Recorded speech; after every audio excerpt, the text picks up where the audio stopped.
जैसे बापू ने तब कहा था कि आज़ादी तो मिल गई लेकिन पूर्ण स्वराज नहीं मिला है, वैसे ही आज भी ये लग रहा है कि हमारे लोगों को, जो हमारे गरीब है, जो पीड़ित है, उनको गरीबी की जंजीरों से आज़ादी नहीं मिली है। उसकी पूरी बनावट बदल करके उसने एक मोदी आयोग बना लिया चुनाव आयोग के बदले, और आज हम सबको ये सबूत देना पड़ रहा है कि हम इसी देश के नागरिक हैं।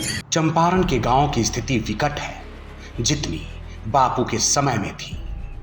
बापू ने कहा था कि आज़ादी तो मिल गई लेकिन पूर्ण स्वराज नहीं मिल सका। ये कहना है महात्मा गांधी के परपौत्र तुषार गांधी का। तुषार गांधी पश्चिम चंपारण पहुंचे हैं।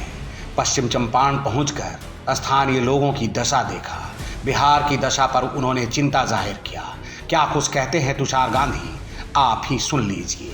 बिहार चुनाव के पहले हम बिहार की एक यात्रा करेंगे, तो मैंने ये गुजारिश की थी कि मैं ये यात्रा की शुरुआत चंपारण में गिटियरवा से करना चाहता हूँ, जहाँ मेरे पूर्वज कस्तूरबा ने अपना काम चंपारण सत्याग्रह के दरमियान किया था। मुझे बहुत अफसोस होता है कि आज भी चंपारण के गांवों में परिस्थिति उतनी विकट दिखती है जितनी बापू के समय में होती थी।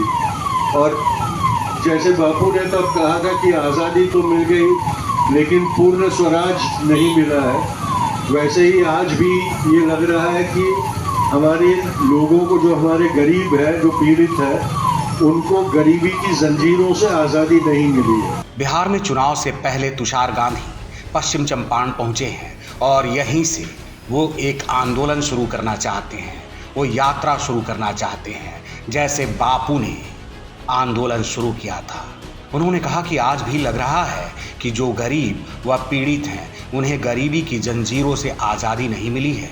इसके लिए हमें लड़ाई लड़ना होगा और इसकी शुरुआत भी चंपारण की धरती से ही की जाएगी। इस मौके पर माले विधायक सिकटा वीरेंद्र गुप्ता भी पहुंचे हुए हैं। इनकी भी बातों को सुनिए। बीजेपी ने जो एक तरह से चुनाव आयोग की पूरी संरचना बदल करके, उसकी पूरी बनावट बदल करके उसने एक मोदी आयोग बना लिया चुनाव आयोग के बदले, और आज हम सबको ये सबूत देना पड़ रहा है कि हम इसी देश के नागरिक हैं।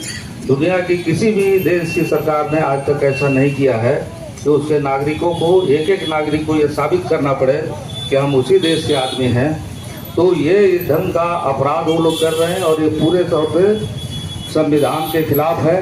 देश की आज़ादी के लिए जो लोग शहीद हुए, हम लोग भगत सिंह की प्रतिमा के सामने हैं जो देश की आज़ादी के लिए शहीद हुए।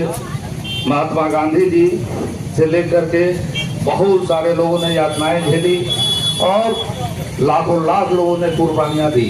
माननीय विधायक सिकटा ने चुनाव आयोग पर निशाना साधा। उन्होंने कहा कि चुनाव आयोग अब मोदी आयोग हो गया है और मोदी जी के इशारे पर काम किया जा रहा है और बिहार की जनता से मतदान का हक छीना जा रहा है।